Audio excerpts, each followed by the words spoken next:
Salam Skapsa, bisa santun menuju prestasi dalam kompetensi. Oke pelajar Skapsa, pada mata pelajaran pemeliharaan mesin kendaraan ringan kelas 12 semester Gasal, hari ini kita akan membahas mekanisme katup. Untuk itu, mari kita simak materi berikut ini. Assalamualaikum warahmatullahi wabarakatuh. Salam sehat selalu anak-anakku. Bapak mau menjelaskan dan menerangkan yaitu di pertemuan ketiga ini khususnya di kelas 12 semester Gasal dengan kompetensi dasar yaitu menerapkan cara perawatan sistem utama engine dan mekanisme katup. Di sini kompetensi dasarnya sebelah kanan ada pokok pembahasannya menerapkan cara perawatan sistem utama engine seperti halnya di pertemuan yang lalu, pertemuan ke-1 dan ke-2. Sekarang ini kita masuk di pertemuan ketiga yaitu dalam mekanisme katup. Oke, sebelum nanti anak-anak menyaksikan videonya, mari kita simak tujuan pembelajarannya untuk apa. Yang pertama adalah mengidentifikasi komponen-komponen utama katup. Yang kedua, menjelaskan prinsip kerjanya katup. Yang ketiga, memeriksa celah katup.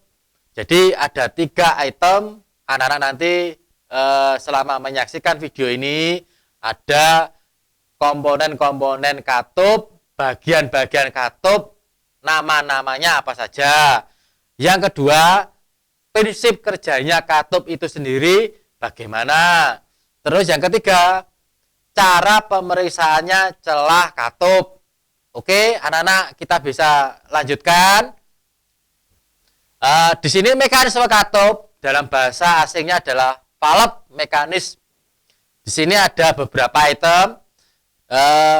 Sebelumnya Bapak sudah menjelaskan yang putaran kedua ataupun yang putaran dan pertemuan yang lalu yaitu penggerak mekanik katup. Di sini Bapak menjelaskan lagi bagaimana penggerak mekanisme katup itu sendiri.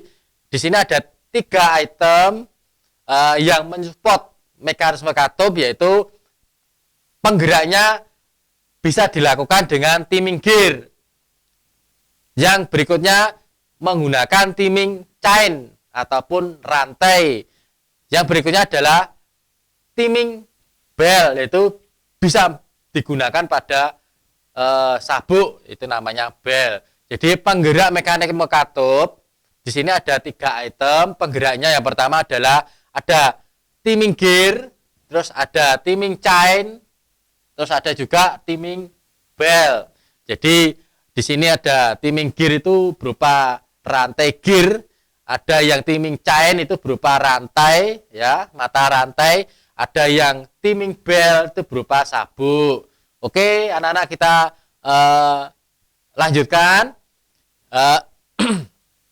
Gerakan piston dalam silinder juga sangat dipengaruhi oleh kerja mekanisme katup itu yang mengatur pembukaan dan penutupan katup.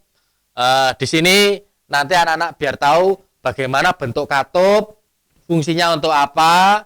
Terus katup digerakkan oleh sebuah poros nok atau camshaft yang putarannya setengah dari putaran poros engkol ataupun dikatakan dalam bahasa bengkelnya adalah bandul. Dalam bahasa bakunya, bahasa kita sehari-hari di bidang pendidikan teknik adalah crankshaft atau poros engkol. Oke, selanjutnya di sini ada diagram katup. Jadi Bapak mau menjelaskan gambar katup tapi berupa diagram, ya, diagram. Di sini ada warna merah, hijau, biru maupun merah tua dan ada keterangannya TMA, TMB, KIB, KIT, KBB, dan KBT. Kalian biar paham, mungkin kalian nanti selanjutnya di materi berikutnya maupun di pertemuan yang lalu ada kata-kata TMA, apa itu? Titik mati atas. Ada TMB, titik mati bawah.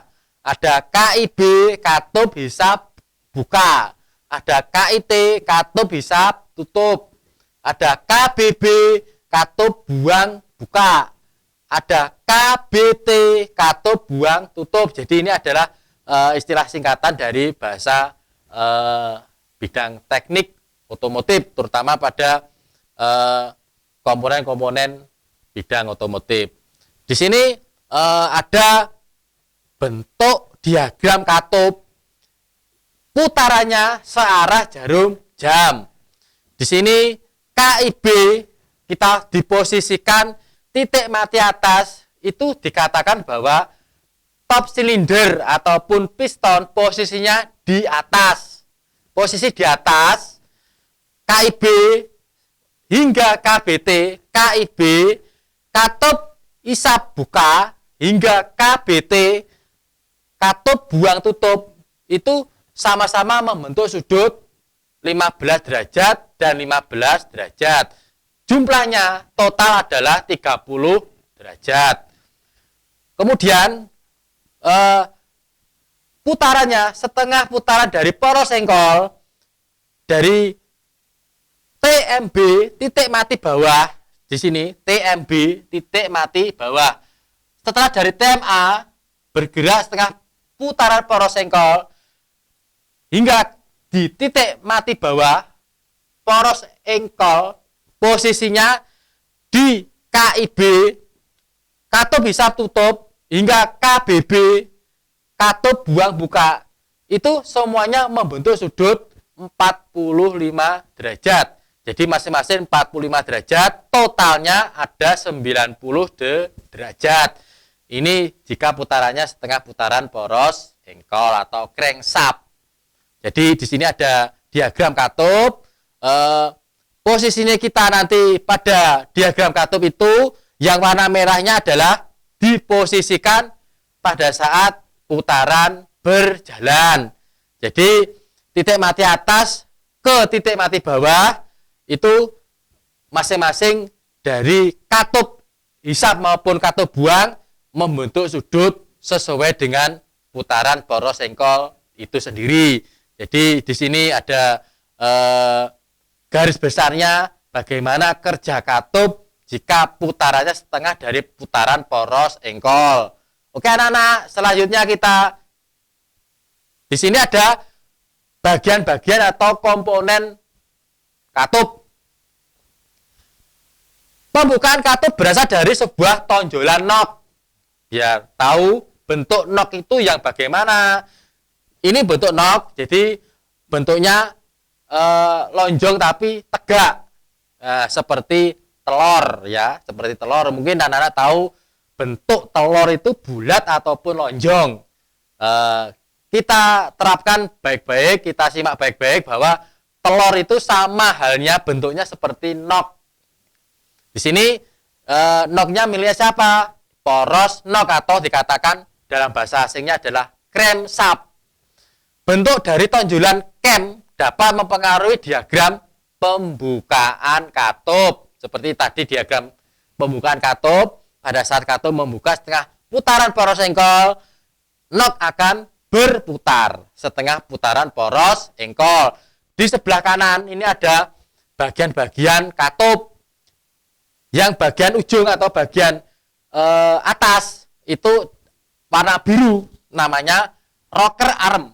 Nah, itu rocker arm. Kalau bahasa sehari-hari atau bahasa bengkel istilahnya manuan atau sebuah paruh burung. Jadi itu dikatakan rocker arm. Ada yang spring katup atau valve spring, itu adalah pegas, ya. Pegas. Jadi pegas di sini fungsinya adalah untuk menekan rocker arm supaya terjadi pembukaan atau penutupan sebuah katup. Di sini ada valve. Valve di sini bentuk katup dalam bahasa Inggrisnya adalah katup. Bahasa Inggrisnya adalah valve. yang mana pembuka dan penutup itu akan mendapat tekanan dari spring, sehingga push rod itu akan mendapat putaran atau tekanan dari cam atau tonjolan knock itu tadi. Yang mendorong naik turunnya itu adalah push rod yang warnanya merah, itu push rod. Terus yang warna hijau itu adalah tapet. Jadi tapet adalah tumpuan dasar dari push rod. Yaitu push rod adalah sebuah stick yang fungsinya adalah untuk menaikkan dan menurunkan katup itu sendiri. Jadi ini bentuk-bentuk katup. Di sini ada komponennya rocker arm, ada spring valve, ada valve itu sendiri atau katup, ada push rod, ada tapet, dan di bagian bawah penggeraknya cam itu ada knock. Ya seperti ini. Ini adalah knock. Tinggi knock ini diposisikan adalah huruf C ya. Huruf C ini posisi tinggi knock. Jadi ini anak-anak supaya nanti anak-anak tahu komponen katup seperti halnya Bapak jelaskan tadi. Mungkin dari sini perlu kita simak baik-baik. Kalau tidak ada yang perlu kita tanyakan, mungkin anak-anak tahu sudah pernah membongkar atau overhaul sebuah engine, ketemu yang namanya komponen katup. Oke, selanjutnya. Di sini ada tugas pertama. Bapak menjelaskan materi tadi, silakan disimak, dikerjakan. Ada 2 tugas. Yang pertama, jelaskan fungsi katup. Yang kedua, berapa derajat untuk membentuk sudut pada saat katup bekerja di posisi KIT, katup isap tutup, hingga KBB, katup buang buka pada diagram katup. Tadi kalian bisa melihat atau mereview kembali diagram katup tadi pada posisi KIT hingga KBB itu nanti membentuk sudut berapa derajat jika pembukaan katup sekian. Silakan dikerjakan dan diupload di Google Classroom sesuai dengan perintah guru kita masing-masing. Oke, anak-anak, selanjutnya. Di sini sistem mekanisme katup ada 3 jenis. Yang pertama adalah jenis yang berupa konvensional, ada yang penyetelan berupa SIM atau penyetelan itu berupa plat yang menggunakan filler gauge itu dikatakan SIM. Ada yang berupa otomatis, jadi biasanya dipakai pada jenis kendaraan yang memakai katup VVIT. Ya. Oke, ini Bapak mau menjelaskan satu persatu. Yang pertama adalah konvensional dulu. Kita simak selanjutnya, yaitu di sini di konvensional ini Bapak mau menjelaskan bagaimana bentuk konvensional. Silakan kita simak baik-baik. Selanjutnya, katup konvensional di sini ada 4 jenis. Anak-anak nanti bisa melihat dari kiri ke kanan. Ada 4 jenis katup konvensional. Yang pertama yang berupa SV atau slide valve. Ada yang berupa OHV atau overhead valve. Ada yang berupa OHC atau overhead camshaft. Ada yang berupa DOHC atau double overhead camshaft. Jadi di sini yang SV slide valve bentuknya seperti ini sebelah kiri. Di sini bagian-bagiannya di mana pada bagian utamanya selalu ada yang namanya torak atau piston atau dikatakan seker ya atau silinder. Di sini adalah penggerak dari atas, dari bawah, titik mati atas, titik mati bawah. Ada yang namanya valve itu sendiri, ada yang spring valve, ada yang camshaft, jadi bandulnya valve, ada yang crankshaft itu bandulnya silinder ataupun torak atau dikatakan sebagai piston. Ini adalah slide valve, bentuknya seperti ini. Nanti Bapak jelaskan masing-masing posisi atau letaknya bagaimana. Ya. Terus yang OHV, kita lihat di OHV overhead valve pada posisi katup itu diposisikan penggeraknya menggunakan push rod atau tapet. Nah, penggeraknya di atas piston. Nah, terus yang berikutnya OHC atau overhead camshaft.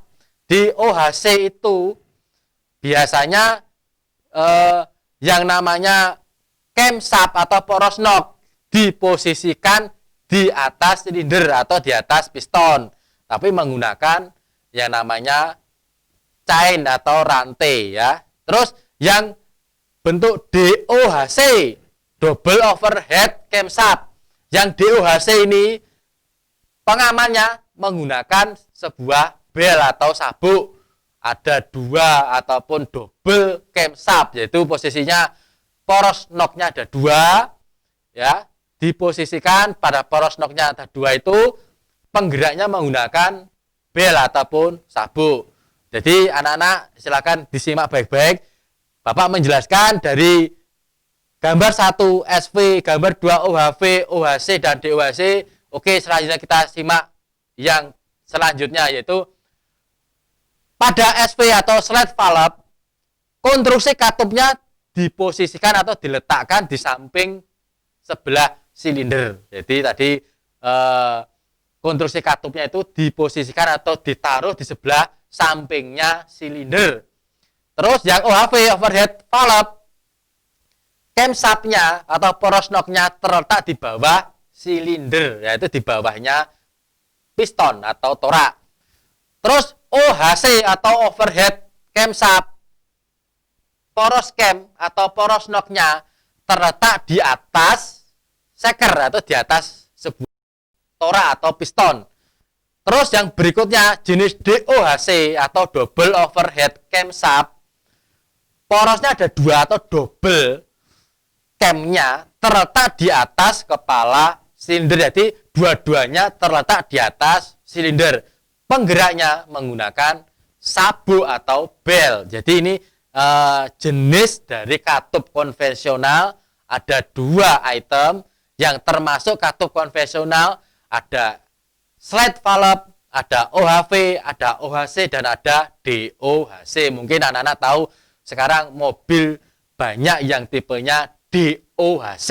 Ini berarti katupnya menggunakan konvensional dan penggeraknya menggunakan sabuk, ada dua ataupun double katup, itu dikatakan DOHC. Oke anak-anak, selanjutnya katup penyetel SIM. Katup penyetel SIM berarti anak-anak mungkin sudah paham, sudah pernah melihat cara kerjanya seorang mekanik di bengkel, bila mana alat-alat spanner ataupun alat-alat toolbox, alat-alat tangan perlu kita siapkan, perlu kita gunakan dengan baik-baik. Penyetelan celah katup dengan pengendoran mur pengunci atau push rod dengan memutar skrup penyetel, maka penyetel katup itu bisa kita gunakan menggunakan filler gig. Jadi alatnya itu untuk menyetel celah katup kita gunakan namanya filler gig ya. Kita siapkan dray atau bank plus ataupun min, dan kita perlu menyiapkan namanya alat kunci ring. Jadi kita nanti bisa menyetel menggunakan dray, posisi kita di tangan sebelah kanan kita gunakan kunci pas ataupun kunci min, kita kendorkan dengan menggunakan kunci ring atau spanner. Kemudian setelah itu kita masukkan namanya filler gig itu sebagai pengukur celah katup, di mana pada filler gig itu ada beberapa ketebalan dan ada ukuran ketebalan itu sendiri. Oke anak-anak, ini bentuk gambar pada saat penyetelan katup yang bentuknya berupa SIM atau penyetelan katup menggunakan filler gig. Selanjutnya, di sini ada tugas kedua. Tugas kedua, satu, sebutkan jenis-jenis sistem mekanisme katup pada kendaraan ringan. Yang kedua, jelaskan prinsip kerja sistem mekanisme katup yang jenisnya DOHC. Tadi Bapak jelaskan DOHC, jadi double overhead camshaft. Silakan kalian kerjakan dan jangan sampai lupa kerjakan dan upload di Google Classroom sesuai dengan tempat folder tugas kita masing-masing. Sekian dari Bapak, saya sampaikan, tetap semangat. Silakan disimak baik-baik video ini, jangan sampai ketinggalan dan jangan sampai lupa tugasnya kalian kerjakan dan upload di Google Classroom. Baiklah pelajar Skapsa, demikian materi hari ini mengenai mekanisme katup.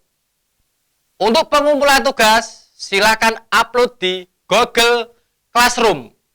Jangan lupa like dan komen untuk mendukung program ini.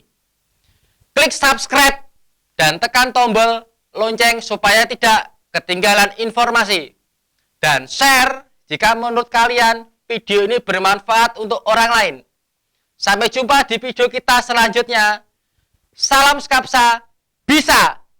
Sekolah berbudaya industri, berkarakter wirausaha, menjadi idola sekediri raya.